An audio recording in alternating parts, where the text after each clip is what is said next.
போன வீடியோல gluten free and கேசின் free ஃபுட்டை பத்தி சொல்றதா சொல்லியிருந்தேன். இந்த வீடியோல அதை பத்தி நம்ம டீட்டெயிலா பார்ப்போம்.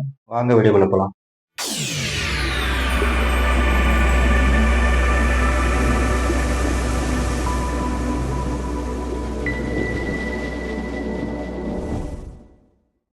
ஹாய் ஃப்ரெண்ட்ஸ், வீடியோக்குள்ள போறதுக்கு முன்னாடி முக்கியமான இன்ஃபர்மேஷன் ஒன்று பார்த்துடலாம்.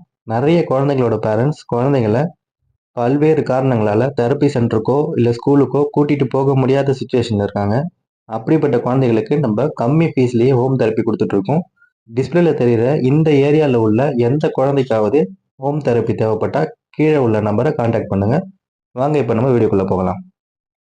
Hi friends, welcome to my channel autism அறிவோம். மைதா, கோதுமை, ராகி இதுல உள்ள புரோட்டீனை தான் நம்ம குளூட்டன் சொல்றோம். இந்த மாதிரியான உணவை நம்ம குழந்தைங்களுக்கு கொடுக்கும்போது அவங்களுடைய வயிறு கட்ட ஆரம்பிக்கும். கான்ஸ்டிபேஷன், கேஸ் ட்ரபிள், வயிறு வலி இந்த மாதிரியான ப்ராப்ளம் ஏற்படும். ஒரு சில குழந்தைங்களுக்கு இன்னும் எக்ஸ்ட்ரீமா ஸ்கின் டிசீஸ், டைரியா இந்த மாதிரியான ப்ராப்ளம் வருதுன்னு சொல்றாங்க. குழந்தைங்களுக்கு ஹெல்த்தை பாதிக்கக்கூடிய ஃபுட் எதுவாக இருந்தாலும் அதை தவிர்க்கிறது நல்லது. இதுல உள்ள சத்துக்கள் வேற எந்த ஃபுட்ல இருக்குன்னு நம்ம பார்த்து அந்த ஃபுட்டை குழந்தைங்களுக்கு கொடுத்தாலே போதும்.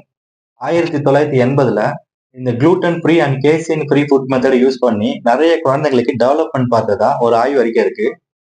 இந்த குளூட்டன் ஃப்ரீ அண்ட் கேசின் ஃப்ரீ ஃபுட்டை மட்டும் கொடுத்தா நம்ம குழந்தைங்களுக்கு ஆர்டிசம் கியூர் பண்ண முடியுமான்னு கேட்டா அப்படி எந்த ஒரு இன்ஃபர்மேஷனுமே கிடையாது. ஃபார் எக்ஸாம்பிள், ஒரு பாடி பில்டர் மெடிசன் மட்டும் எடுத்தா பாடி பில்ட் ஆகுமான்னு கேட்டா பில்ட் ஆகாது. அவங்களுக்கு proper diet, rest, work out, medicine இதெல்லாமே சேர்ந்தாதான் அவங்களோட மசிலி அவங்களால பில்ட் பண்ண முடியும். அப்படி இருக்கும்போது ஆர்டிசம் உள்ள குழந்தைங்களை நம்ம இந்த டயட்டால மட்டுமே கியூர் பண்ண முடியுமான்னு கேட்ட முடியாது. ப்ராப்பரா அவங்களுக்கு தெரப்பி கொடுக்கணும், டயட் ஃபாலோ பண்ணணும், பேரண்ட்ஸோடைய சப்போர்ட் இருக்கணும். இந்த மாதிரி எல்லா விஷயங்களும் சேர்ந்தா மட்டும்தான் குழந்தைங்க நம்மளால 90 to 95% கியூர் பண்ண முடியும். ஸோ இந்த குளூட்டன் ஃப்ரீ ஃபுட்டு அவங்களோட ஹெல்த்தை பாதிக்குங்கிறதுனால இந்த ஃபுட்டை தவிர்க்கிறது நல்லது. சடனா இது முடியல அப்படின்னாலும் கொஞ்சம் கொஞ்சமா நீங்க அதை கம்மி பண்ணிக்கிறது நல்லது. கேசின்ங்கிறது பால் சார்ந்த உணவுல இருக்கிற புரோட்டீன். இது அவங்களோட மூளையை மந்தப்படுத்தும்னு சொல்றாங்க. ஆல்ரெடி ஆர்டிசம் உள்ள குழந்தைங்க எதையுமே புதுசா கத்துக்கிறதுக்கு விருப்பப்பட மாட்டாங்க. அவங்க ஆல்ரெடி லேசி கிட்டுங்கிறதுனால இதை அவங்களோட மூளையை மந்தப்படுத்தும் போது நீங்க தெரப்பி சென்டருக்கோ இல்ல ஸ்கூலுக்கோ கூட்டிட்டு போகும் அவங்க அங்க எதையுமே புதுசா லேர்ன் பண்ண விருப்பப்பட மாட்டாங்க. ஸோ அவங்க மூளையை மந்தப்படுத்தக்கூடிய ஃபுட்டோ இல்ல அவங்க உடல்நிலையை பாதிக்கக்கூடிய ஃபுட்டோ இது எல்லாமே தவிர்க்கிறது நல்லது. ப்ராப்பர் டயட் ஃபாலோ பண்ணணும்.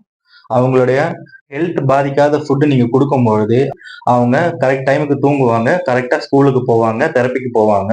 ஸோ இது அவங்களுடைய ஸ்கெடியூல் எதுவுமே பாதிக்கப்படாம இருக்கணும்னா இந்த டயட்டை நீங்க ஃபாலோ பண்றது ரொம்ப முக்கியம்.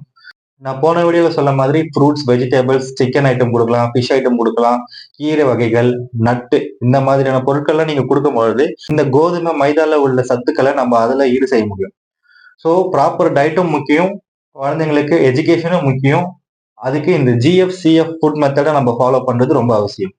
ஆர்டிசம் பத்தி இன்னும் நிறைய இன்ஃபர்மேஷன் தெரிஞ்சுக்க நம்மளோட சேனலை சப்ஸ்கிரைப் பண்ணுங்க, உங்களோட ஃப்ரெண்ட்ஸ் அண்ட் ஃபேமிலிக்கு ஷேர் பண்ணுங்க. அடுத்த வீடியோல வேற ஒரு இன்ஃபர்மேஷனோட சந்திக்கிறேன். பாய்.